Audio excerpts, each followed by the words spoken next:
बहुत समय पहले की बात है, जब भारतवर्ष छोटे छोटे राज्यों में बटा था। हर राजा अपने राज्य को सबसे श्रेष्ठ मानता था, पर उनमें एक था राजा भानु प्रताप, जिसने अपनी वीरता से कई युद्ध जीते थे। उसका राज्य भले ही छोटा था, पर उसका घमंड आसमान छूता था। राजा भानु प्रताप अक्सर अपने दर्पण में खुद को देखता और कहता, मुझसा वीर न कोई हुआ है, न होगा। मेरी तलवार की धार ही मेरी पहचान है। उसके दरबार में हर कोई उसकी हां में हां मिलाता।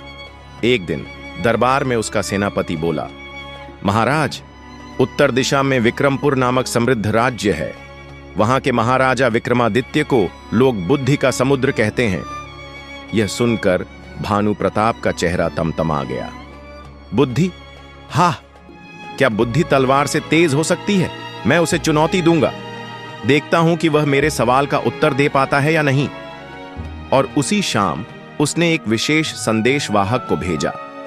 हाथ में एक सोने की मोहर और एक कागज, जिसमें लिखा था, हे विक्रमादित्य, यदि तुम सचमुच सबसे बुद्धिमान हो तो इस पहेली का उत्तर दो। ऐसी कौन सी चीज है जो बांटने से बढ़ती है और पकड़ने से मर जाती है? अगर उत्तर न मिला तो स्वीकार करना पड़ेगा कि राजा भानु प्रताप ही सबसे श्रेष्ठ है। राजधानी विक्रमपुर में सुबह की पहली किरण जैसे ही चमकी, महलों के शंख और घंटियों की आवाजें गूंज उठीं। विशाल संगमरमर के महल में एक शांत, सौम्य चेहरा ध्यान में बैठा था, महाराजा विक्रमादित्य। उनकी आंखों में तेज था, पर अहंकार नहीं। वे न्यायप्रिय, ज्ञानी और प्रजावत्सल थे। उनका दरबार विद्वानों, कवियों, योद्धाओं और आम जनता के लिए हर दिन खुला रहता।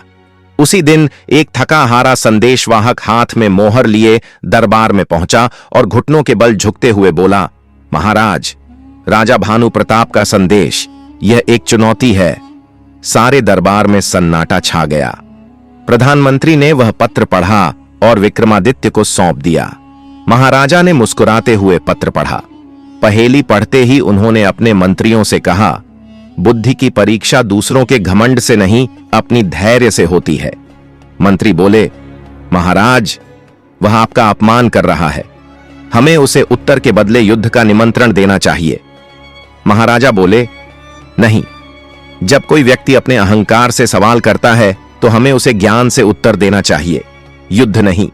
उन्होंने उसी समय एक राजकवि को बुलाया और कहा, इस उत्तर को कविता में बांधो ताकि उसका घमंड टूटे पर उसका मन न टूटे। कविता कुछ यूं बनी, सम्मान वो दीप है जो बांटने से उजाला करे, थामो उसे मुट्ठी में तो बुझ जाए धीरे धीरे।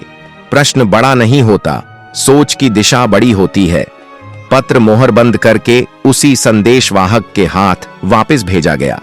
अब सारा दरबार इंतजार कर रहा था कि जब यह उत्तर भानु प्रताप तक पहुंचेगा तब क्या होगा।